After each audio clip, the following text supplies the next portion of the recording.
Vamos ler o texto bíblico no livro de Mateus, capítulo 24.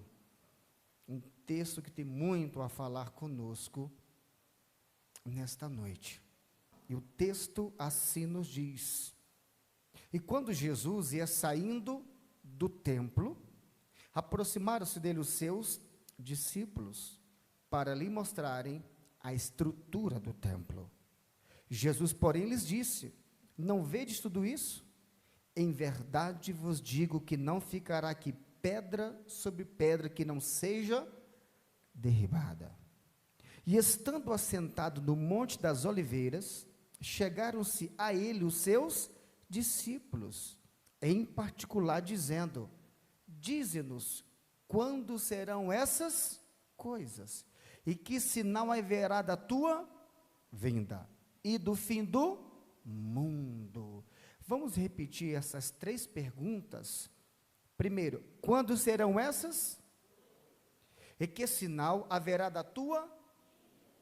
E talvez a pergunta que normalmente todo mundo quer saber: e o fim do mundo? Quando vai ser?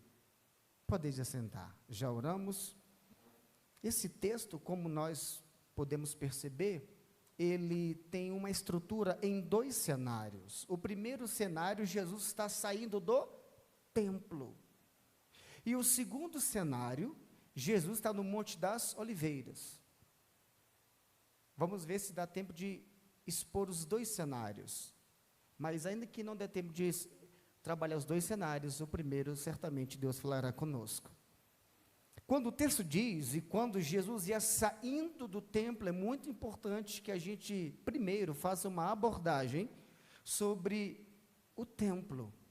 Porque não é um mero templo. Que templo é esse? Jesus ia saindo e indo para onde? E eu preciso esclarecer alguns detalhes para vocês. Nós sabemos que quando Deus tirou o povo do Egito, ali com Moisés, depois de dar a sua lei no Monte Sinai, Deus instituiu algo como se fosse uma morada aqui na terra. É uma casa dele aqui, vamos dizer assim simbolicamente. E a igreja conhece o nome dessa casa. Como é que era o nome dessa casa? O tabernáculo. Lembram disso? Era o tabernáculo onde era o local agora de culto.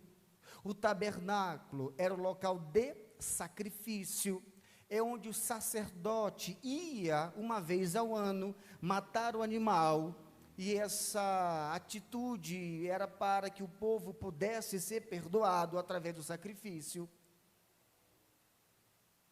Então, um pouco mais à frente, Davi entende que ele não poderia morar num palácio e a casa de Deus fosse aquela casa de tendas, aquela casa móvel. Então Davi faz um projeto para construir um templo, mas Deus não permite, porque suas mãos estavam sujas de sangue. Então, quem constrói é o seu filho? Salomão. Então Salomão constrói um templo em que os reinos vizinhos ficaram encantados e muitos iam conhecer esse templo. Era um templo com grande glamour. Então ficava a Arca da Aliança, ficava a presença de Deus, e o templo se tornou o maior símbolo dos judeus, porque era o local de culto, era o local de sacrifício, de todo glamour. Mas a Bíblia diz que por causa que o povo entrou em idolatria, desobedeceu a Deus, Deus permitiu que o templo fosse destruído. Não só o templo, mas também a cidade. O povo foi levado em cativeiro. E o povo foi levado em cativeiro por quantos anos? Por 70 anos. E depois de 70 anos, então você vai ver Zorobabel ali, trazendo o povo de volta. E você pode conferir no livro de Esdras, Neemias, sobre a reconstrução desse templo. Então volta todo mundo. E vai voltando, e vai construindo o templo, volta o serviço do sacerdote. Só que a Bíblia diz que quando esse templo ficou pronto, de longe havia um choro, e esse choro era tão confuso, que não dava para saber quem chorava de alegria, ou de tristeza, porque os mais velhos, que lembravam do primeiro templo de Salomão, choravam de tristeza, porque aquele templo não tinha chegado nem perto do primeiro. Mas a geração mais nova, que não tinha conhecido o primeiro templo, estava chorando agora de alegria, porque agora tinha um templo, porque até então só tinha sinagogas. Esse templo ficou até algumas décadas antes de Jesus. Então, um pouco antes de Jesus, havia um rei Herodes, que que ele queria reinar de todos os aspectos, e queria apoio de todos, inclusive da liderança judaica, a liderança dos religiosos. E Herodes sabia que os fariseus não estavam totalmente satisfeitos com aquele templo. Então, esse templo que Jesus está saindo é o templo que Herodes fez um investimento de reforma. Você não entendeu? Esse templo foi produto de barganha por acordo político. O templo de Deus agora foi produto de barganha. Os líderes decidiram aceitar a oferta de Herodes, em troca da submissão. Serviram a Herodes, apoiaram a Herodes. Então o templo ficou tão luxuoso, tão bonito, que poderia ser comparado agora com aquele templo de Salomão. A obra nem estava concluída, ao ponto que Jesus estava dentro do templo. Se o texto diz que Jesus ia saindo, é porque ele entrou. Mas o mais incrível, que nada daquele glamour do templo impressionou Jesus.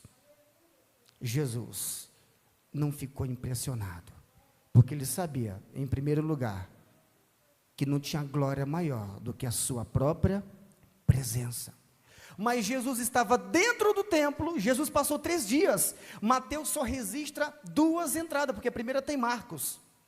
Jesus ia para o templo, passava o dia ensinando. Jesus teve debate com líderes religiosos, expulsou cambistas, fez milagre. E ele dormia em Betânia e voltava para o templo. 3 dias. Será se Jesus não tinha visto o templo? Mas Jesus sabia que aquele templo era produto de barganha. E eu fico preocupado com as nossas lideranças atuais, que não é tão diferente, que tem feito barganha com os nossos templos, com o nosso povo. Líderes, muitos pastores têm barganhado com líderes políticos. Sim ou não, igreja? Isso é lamentável, porque quando isso acontece,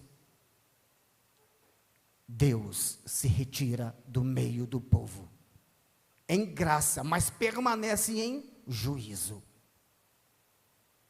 E o mais impressionante é que quando Jesus estava indo para o templo, indo para onde? Você sabe que a saída de Jesus é o início da caminhada para a cruz. A saída de Jesus era o início da semana que antecede a cruz. Enquanto Jesus ia para a cruz, os discípulos estavam fitados os olhos no templo. A distração do templo. Os discípulos, por algum momento, tiraram os olhos de Jesus. Jesus tinha dito antes de entrar que era necessário ir para Jerusalém. E ele não ia fazer badalação, mas Jesus ia para o templo, ia para Jerusalém. Ele disse que era necessário que ele fosse morto, mas que ao 3º dia ele ressuscitaria. Jesus está indo para Jerusalém como um ato profético. Ele entra no templo, e o mais impressionante, tudo ali era uma sombra dele. Eu fico imaginando Jesus no templo, e aqueles líderes, e muito daquelas pessoas estavam ali e não reconheceram a sua glória, mas ficaram com os olhos fitados no templo. É a distração do templo. A gente fica preocupado normalmente que a igreja está distraída. Só que normalmente a gente pensa que a distração está fora, mas a distração estava no próprio ambiente sagrado. Significa dizer que nem todos que estão dentro do ambiente sagrado estão envolvidos com o sagrado.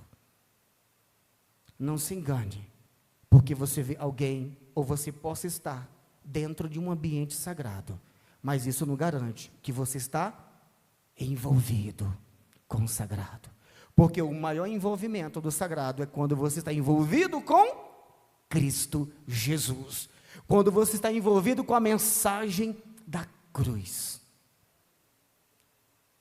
Se o templo foi a distração dos discípulos, eu pergunto, qual é a sua distração hoje? O que está tirando os seus olhos de Jesus? O que tem tirado os seus olhos da cruz? Porque Jesus ia para a cruz, os discípulos sabiam, mas mesmo sabendo que Jesus ia para a cruz, os discípulos ficaram encantados com o templo. Para os discípulos, o templo foi a distração, e eu pergunto, e para você hoje, qual é a sua distração? Lamentavelmente, nós presenciamos uma geração de crentes totalmente distraídos. E o mais lamentável é que a distração está no próprio ambiente de culto, como aqui no templo, porque o templo era ambiente de culto. E como nós temos presenciados tantos cultos com tantas distrações, porque muita gente não entendeu que o centro do culto é Cristo Jesus. Ele é o centro do culto, a quem nós devemos adorar, a quem nós devemos glorificar, a quem nós devemos cultuar, é Cristo Jesus. Então a gente vê pessoas distraídas. Você já viu aquela música do mundo aí que diz, que tiro foi esse? Tem hora que eu entro em alguns cultos, eu pergunto, que culto foi esse? Mas meu Deus do céu, mas que culto foi esse? Um culto que Cristo não era a pessoa central. Se num culto Cristo não é a pessoa central, se as músicas cantadas, elas não refletem Cristo, se a mensagem não reflete Cristo, isso foi qualquer outra coisa, menos um culto. Você pode chamar de qualquer outra coisa, mas não chama de culto. Você pode até chamar de culto, mas nem é culto a Deus. Deus não recebe esse culto imundo. A saída de Jesus do templo não era uma mera saída. Quando Jesus sai do templo, é a saída do próprio Deus. A presença de Deus, que desde o Monte Sinai ali, estava se fazendo presente no culto. Quando Jesus sai, é a presença do próprio Deus saindo do templo.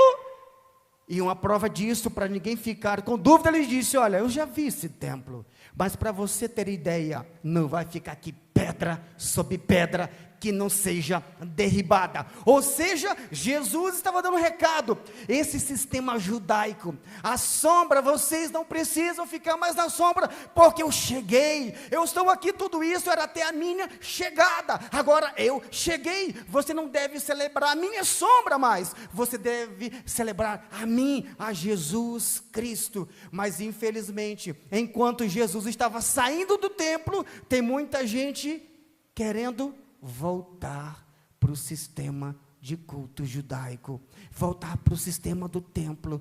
Você já viu pessoas querendo trazer elementos judaicos? Traz o shofar, pastor, vamos invocar a presença de Deus. Aí vem, mas é um ato profético. Aí vem, coloca o shofarzinho e toca aquela buzina, como se aquilo pudesse atrair a presença de Deus. Aí vem um pastor, ou irmão, um obreiro, coloca o quipá, coloca a roupa do judeu e diz que é um ato profético, e vai dizer, traga a arca. Aí vem a arca, aí alguém coloca dinheiro na arca, porque Deus vai te abençoar muito mais. Isso é sincretismo religioso. Tem gente tirando elementos dos escombros do templo e trazendo para hoje. Na verdade, nem templo tem mais. Sabe por quê? Porque Deus agora não mais habita em templos feitos por mãos de homens. Porque agora você é o templo do Espírito Santo de Deus. Por isso você tem que zelar pelo teu corpo, buscando sempre a santificação, sem a qual ninguém verá o Senhor. Precisamos entender o significado quando a igreja se reúne. Amados, a casa de Deus não é mais em prédios, não tem mais templo. A gente diz, até por força do costume, vamos para o templo. O último templo, Jesus deixou debaixo de escombros. E o que é isso aqui, pastor? Um prédio bonito no máximo. Quando a igreja sai, terminamos o culto, não passa de um ambiente bonito, mas não tem nada de sagrado em cada local, não tem nada sagrado em cada cadeira. Uma cadeira comum, é um microfone comum, é um piso comum, é uma parede comum, porque a presença de Deus, ela reflete agora dentro da tua vida. Precisamos cuidar desse templo, porque Cristo deve ser glorificado, e a função do Espírito Santo, uma delas é glorificar a Jesus Cristo. Se você ainda não entendeu o que é um sincretismo religioso, eu vou fazer uma ilustração que normalmente eu tenho feito. Você já viu uma pessoa que pega uma panela, aí vai coloca massa de bolo, aí coloca tripa de boi, coloca picanha, coloca leite, coloca terra, coloca o que for, e vira aquela coisa imunda, e mexe, e diz que isso é uma comida. Pois sincretismo é quando nós misturamos a mensagem do Evangelho com essas outras mensagens. Alguém pega a mensagem e agrega, trazendo elementos judaicos, trazendo elementos, copo d'água. Isso é sincretismo. Vamos fazer uma fogueira. Isso é sincretismo. Quando você agrega elementos que não faz parte da mensagem de Jesus, porque a mensagem de Jesus é pura. O meu tio, ele vendia leite quando era adolescente. Ele dizia que quando ele queria aumentar o lucro dele, o que ele fazia? Para aumentar o lucro dele, ele tinha aquela garrafa, só tem uma forma, ele colocava água no leite. Então, tinha mais leite em tese. Então, só que a mesma quantidade de leite que ele tinha, mas colocou água. Pergunto, o leite agora é puro? Não. Então, quem comprava, achava que estava comprando leite puro. Aumentou o lucro, sim ou não para ele? Quem está vendendo, aumentou o lucro. Mas eu pergunto, isso é correto? Não. O leite estava adulterado. Você vai no posto de gasolina, e o que acontece em vários postos? A gasolina está adulterada. Pergunto, dependendo do tipo, da proporção dessa adulteração, pode comprometer o motor do seu carro, sim ou não?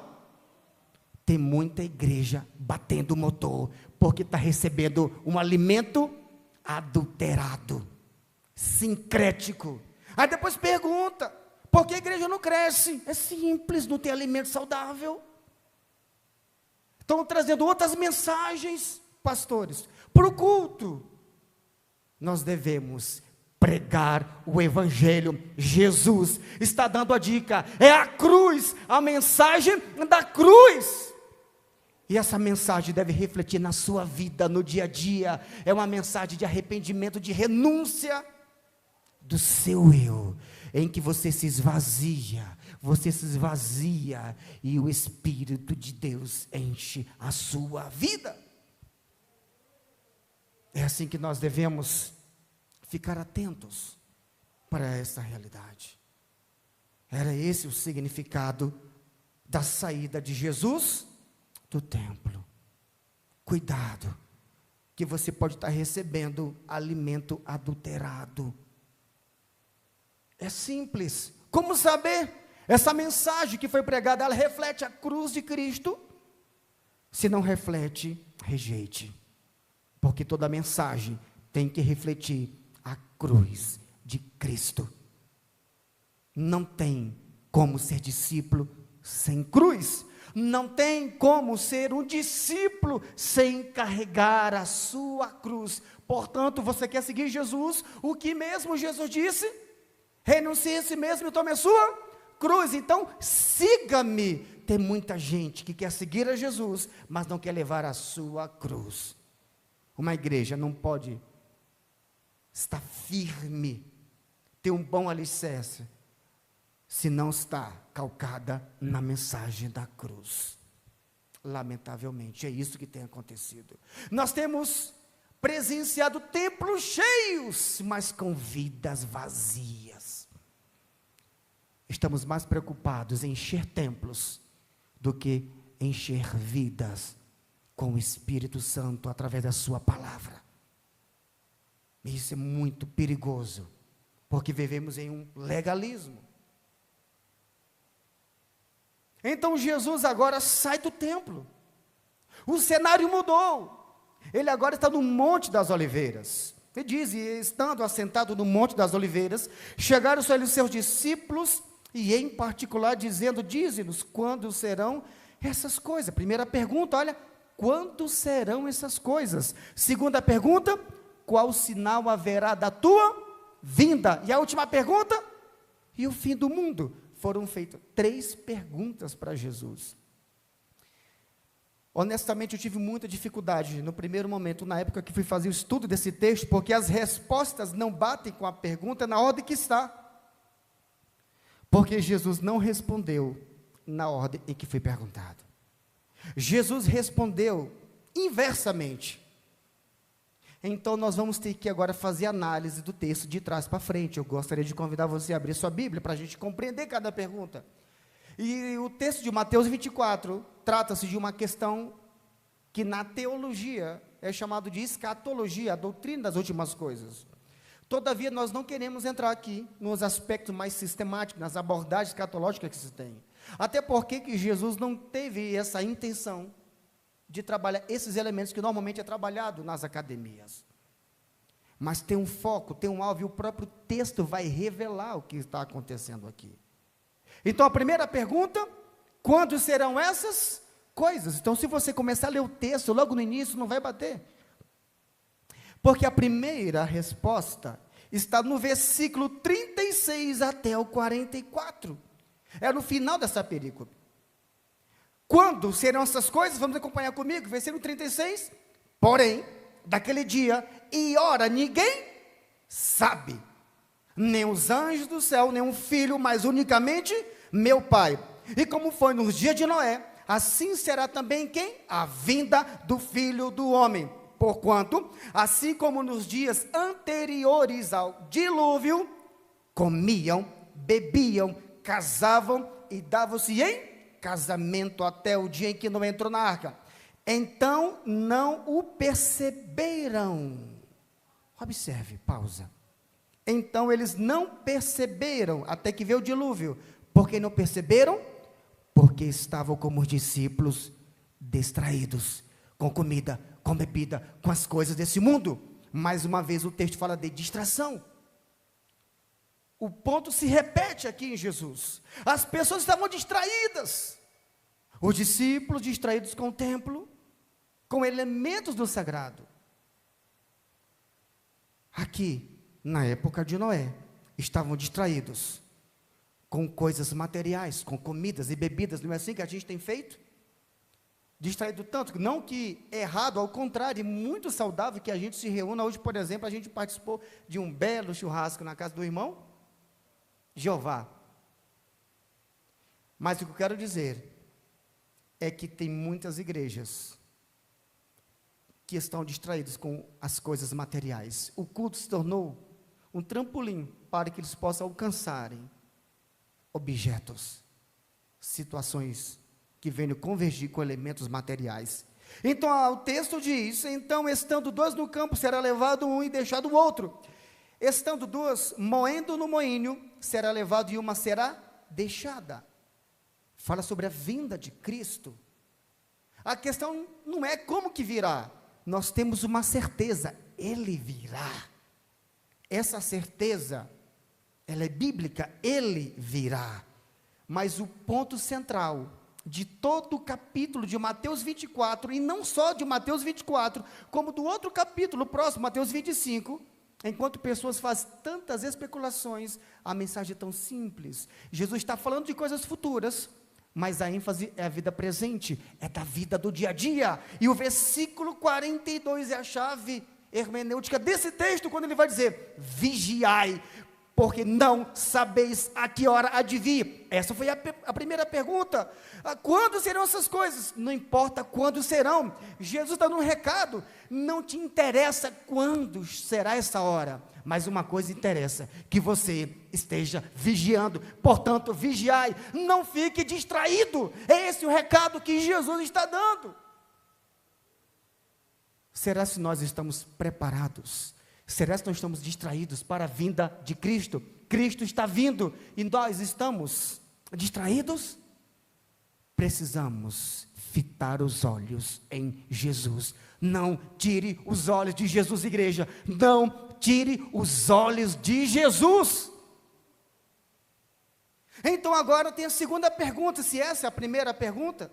Agora vem a resposta da segunda pergunta. Tá, e quais os sinais da tua vinda? A resposta está desde o versículo 26 até o versículo 35.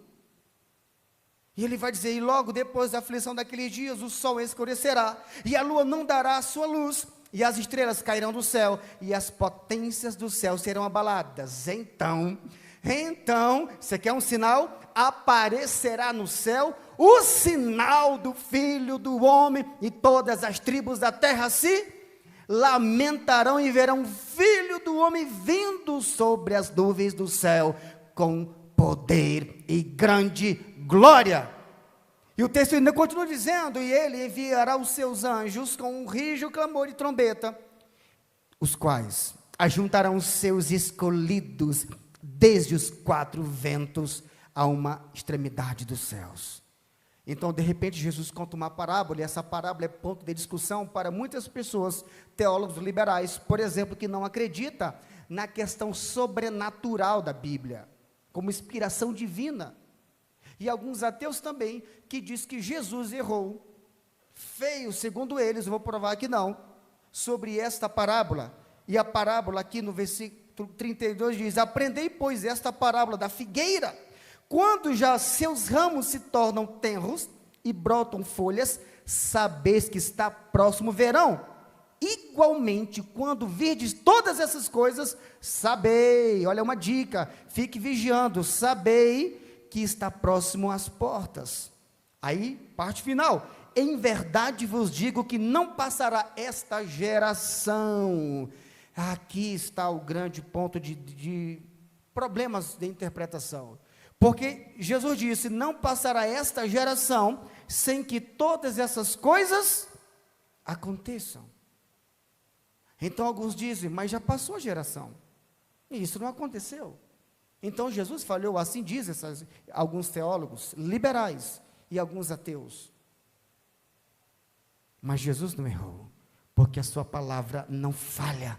Como diz o versículo 35, o céu e a terra passarão, mas as minhas palavras não hão de passar, porque a palavra geração, no grego significa guinea, ou seja, guinea, que significa descendência, significa nação, não é apenas aquelas pessoas daquela época. Portanto, a palavra do Senhor ainda é válida.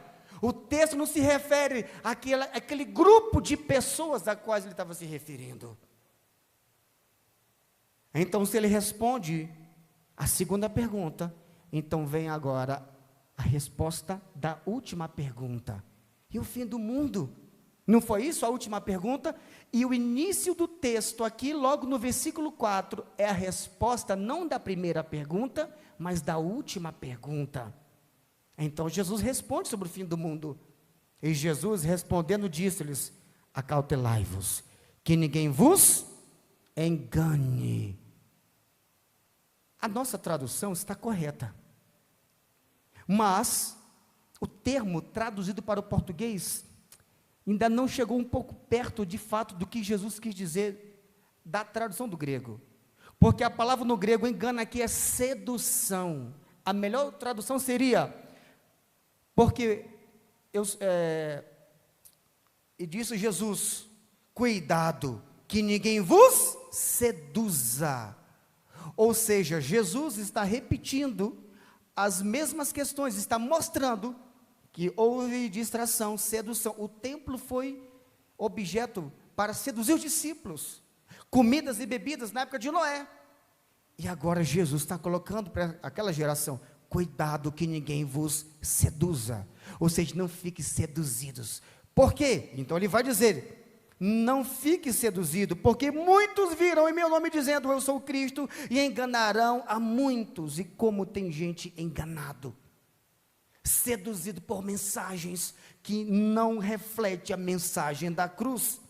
Então ele vai dizer, e ouvireis guerras e rumores de guerras, olhai e não vos assusteis. Não é assim que a gente vê no dia a dia, as pessoas quando vê o jornal, meu Deus, está vendo, a Coreia do Norte está em conflito com os Estados Unidos, é o fim do mundo. Agora veio o Covid, alguém diz que é o fim do mundo também.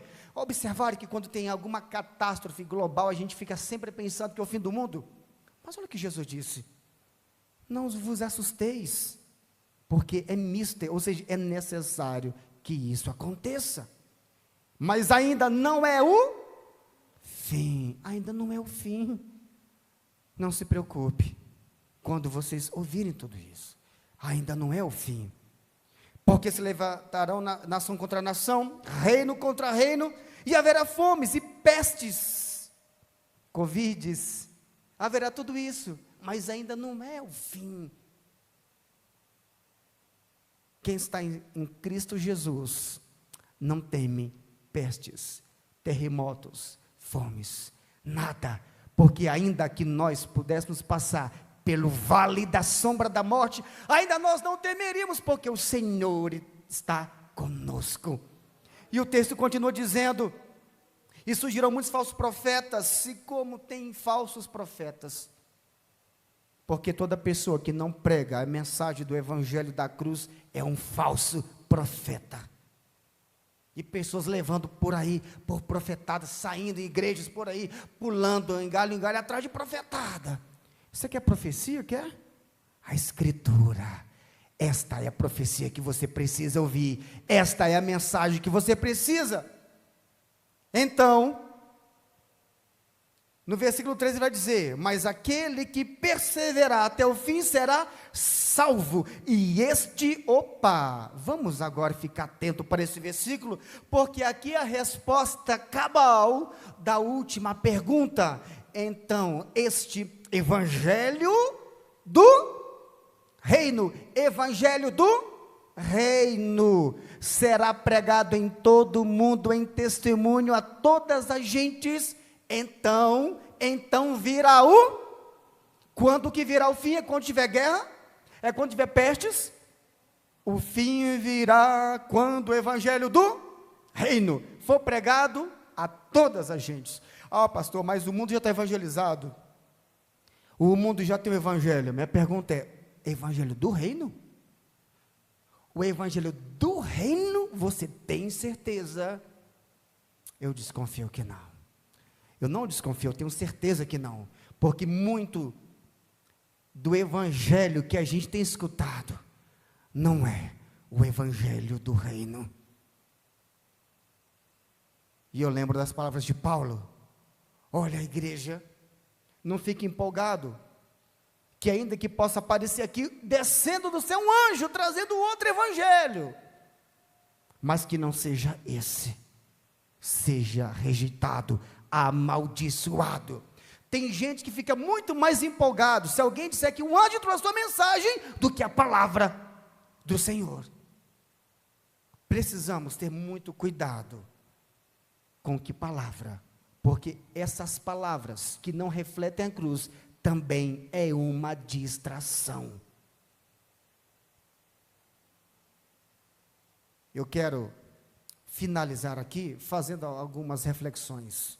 Como tem sido o nosso culto? O culto nosso tem sido uma distração? O nosso culto está promovendo Cristo ou está distraindo as pessoas de Cristo? Amados, nos nossos cultos, todos os elementos deveriam ser apenas bíblicos. A gente viu aqui sobre sincretismo. Eu vou lhe explicar um pouquinho mais, fazendo algumas aplicações agora, concluindo sobre sincretismo no culto. Você já viu quando é dia das crianças, o que a gente faz? Nós encaminhamos, nós adequamos a nossa agenda do culto a Deus com os eventos seculares. Então, dia das crianças, o que a gente faz? A gente decora o ambiente do culto e diz ao culto das crianças. Na minha igreja, nós trabalhamos há 7 anos com crianças, nós investimos em crianças e devemos investir muito mais. Agora, não devemos fazer isso porque é o dia das crianças. Vamos colocar balãozinho aqui. Opa, o culto sempre será do Senhor. Aí é dia das mães, o que a gente faz? Olha, o culto de domingo é do dia das mães. Aí a gente enfeita, coloca o coraçãozinho aqui, diz, mãe, então fazemos homenagem às mães na hora do culto. E as mães devem receber homenagem? Certamente sim. Eu já fiz homenagem, o cara fez uma canção para minha mãe. Mas não na hora do culto. O mais correto seria dizer o quê? Igreja, vamos ter o culto, vamos terminar o culto, e após o culto, ninguém sai, vai ter um churrasco, vai ter festa, para as crianças, para as mães, para o que for, mas é depois do culto, nunca na hora do culto, porque no culto só podemos realizar elementos prescritivos, validados no Novo Testamento. Nós não podemos adequar a nossa agenda do culto com o calendário secular, e é isso que temos feito. Amados, me perdoe toda a franqueza, eu estou falando isso, é da minha cidade. Eu sei que aqui não acontece. Cadê os aniversariantes do mês? Aí vem para cá, na hora do culto. E nós cantamos, parabéns para... E o culto é para ele, por ele e para ele. Você quer fazer? Quer? Faça depois do culto. A igreja vai ter uma festa aqui, vai ter homenagem, vai ter presentes, mas não podemos fazer isso na hora do culto. Você sabia que tem pastor querendo até tirar, mas tem famílias que não tem. Não, pastor, mas aqui a gente já tem 20 anos que faz isso. É mesmo? Pois entre a escritura e você, eu fico com a escritura. A Bíblia, ela é a verdade, a única verdade, a quem nós devemos obedecer. Portanto, nós não podemos inserir, aniversário do coral, é muito comum, do vocal, da coreografia, então a gente coloca o data show, olha, 10 anos da coreografia, coloca os books. Uma vez eu saí, não aguentei, igreja, eu confesso que eu não aguentei, porque parecia um pouco de aniversário, eu não estou entendendo, isso aqui é um culto, o que é isso, que culto é esse? Aí book, na piscina, a posezinha, a coisa mais lindinha, das meninas, porque é homenagem, 10 anos, não que isso seja pecado, mas quando fazemos na hora do culto, opa, isso é sincretismo. Estamos trazendo elementos estranhos para a hora do culto. Nós precisamos ter cuidado. Jesus percebeu que no templo havia muitas misturas, negócios vendendo. Jesus expulsou cambistas, como já mencionei. Jesus percebeu que aquele ambiente de culto estava totalmente deturpado. Precisamos refletir sobre o que é um culto a Deus. Repito, nada desses elementos, estou dizendo que é errado. É errado quando fazemos no momento do culto. Devemos fazer sim, mas fora do ambiente do culto. Eu sei que isso às vezes tem confrontado a nossa tradição. Mas nós não vivemos por tradição. A tradição colocou lá Jesus na cruz. Nós vivemos obedecendo a essa palavra. Ela é autoridade. A palavra é lâmpada para os nossos pés. Ela é o guia, ela que nos ilumina. Porque ela reflete Cristo Jesus. E pergunto, quais mais distrações vocês estão tendo? cuidado. Seu trabalho é uma distração? Sua faculdade é uma distração? As redes sociais têm sido uma distração? Reflita. Porque tudo aquilo que tira o local de Cristo, isso é idolatria. Porque aonde tiver o teu tesouro, aí está o teu coração. Precisamos ter cuidado. E a mensagem final é: o centro, vigie. Jesus está voltando, vigie. Não sabemos a hora, não importa, mas o texto quer dar uma ênfase além sobre a distração, combinando com a nossa vigilância. Vigiai, porque não sabemos a hora. Eu não sei a hora, mas eu estou aqui vigiando, porque eu creio que Jesus virá, e Ele virá. Louvado seja o nome do Senhor para todos sempre, que ficamos com essa mensagem guardada em nossos corações para todos sempre. Amém. Glória a Deus.